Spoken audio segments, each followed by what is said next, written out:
কি ভুল করলে তোমার ফেসবুকের সমস্যা আসতে পারে এবং সেই সমস্যা থেকে কিভাবে তুমি মুক্তি পেতে পারো, সমস্ত বিষয় কিন্তু এই ভিডিওর মধ্যে আমি আলোচনা করব। তো প্রথম যেই কথাটা, আমরা যে ভুলগুলো করে থাকি, দেখো কিছু কিছু কন্টেন্ট ক্রিয়েটার রয়েছে যারা আমরা কি করি যে হট করে কারো একটা ভিডিও ডাউনলোড করে আমরা মানে ফেসবুক প্রোফাইল বলো পেজে বলো ডাউনলোড করে আপলোড করে দিলাম। তো এই কাজগুলো অনেকেই করে থাকি এবং কিছু কিছু এমন কোনো কিছু আপলোড করে দিই, এমন কোনো কিছু বলতে দেখা যাচ্ছে কোনো অ্যাডাল্ট কোয়ালিটির টাইপের কোনো কিছু আপলোড করে দিলাম নতুন অবস্থাতে, দেখা গেলো 2 মাস 6 মাস বয়স হয়নি আমাদের পেজ বা প্রোফাইলের, ঠিক আছে। সেইখানে কিন্তু আমরা এই ধরনের কন্টেন্ট আপলোড করতে থাকি এবং ক্যাটাগরি সঠিক দিই না, যার জন্য কিন্তু এইসব সমস্যাগুলো খুব পরিমাণে আসে, ঠিক আছে। কিছুদিন পরেই দেখা যায় পেজে বা প্রোফাইলের রিচ আসে না, মানে রিলস আপলোড করলে বেশি ভিউজ আসে না, ভিডিও আপলোড করলে বেশি ভিউজ আসে না। তো এই সমস্যাগুলো তখন হয় তখন যে একটা পেজ বা প্রোফাইলে যখন ভাইলেশন আসে, ভাইলেশন দেখো আমি দেখিয়ে দিচ্ছি যে এইভাবে ভাইলেশনটা চেক করতে হয়। তুমি প্রত্যেক দিন বা একদিন পর একদিন তুমি অবশ্যই তোমার পেজে বা প্রোফাইলের মধ্যে গিয়ে এরকমভাবে তুমি তোমার ভাইলেশন এসছে কি আসেনি সেটা তোমরা অবশ্যই চেক করে নেবে তোমাদের পেজ বা প্রোফাইলের মধ্যে গিয়ে। এবং এখানে যদি ভাইলেশন থাকে সেই ভাইলেশনটা অবশ্যই কিসের জন্য আসলো, তোমার কোনো কমেন্টের জন্য আসলো না তোমার কোনো কন্টেন্ট আপলোড করেছো তার জন্য আসলো, বা কিসের জন্য আসলো সেই কন্টেন্ট বা সেই কমেন্ট কিন্তু অবশ্যই তোমাকে ডিলিট করতে হবে সেখান থেকে। আর সঙ্গে তোমাকে কন্টিনিউ রেগুলার তোমার পেজ বা প্রোফাইলে কিন্তু কন্টেন্ট আপলোড করতে থাকতে হবে। ফেসবুকের ক্ষেত্রে কিন্তু কন্টেন্ট খুব ম্যাটার করে কোয়ালিটির সঙ্গে। তুমি যদি কন্টেন্ট ঠিকঠাক আপলোড করতে থাকো তাহলে কিন্তু তোমার ফেসবুক পেজ বা প্রোফাইলটা খুব সুন্দরভাবে গ্রো হতে শুরু করবে, ঠিক আছে।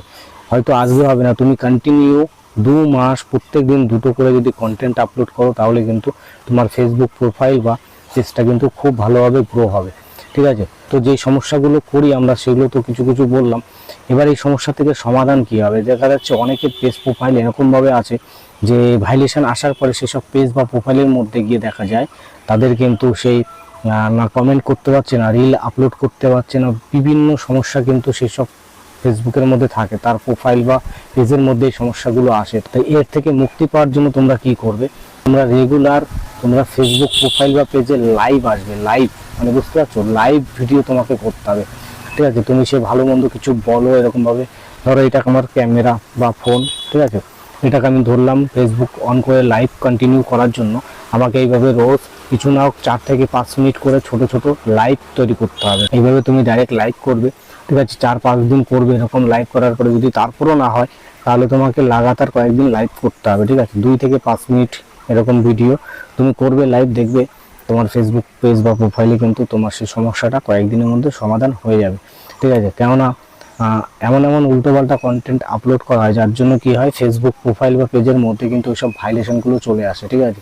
আর ফেসবুক তখন ভাবে যে এই যেই আইডির মালিক, সে আইডির মালিক অ্যাকচুয়ালি মানে কোনো ঠিক নেই এর কোন ধরনের কন্টেন্ট আপলোড করছে, কি করছে, পরের কন্টেন্ট আপলোড করছে, কপিরাইট, ঠিক আছে, বিভিন্ন ইস্যুর ব্যাপার থাকে, সেসব ইস্যুগুলো কিন্তু তখন কন্টিনিউ আসতে থাকে।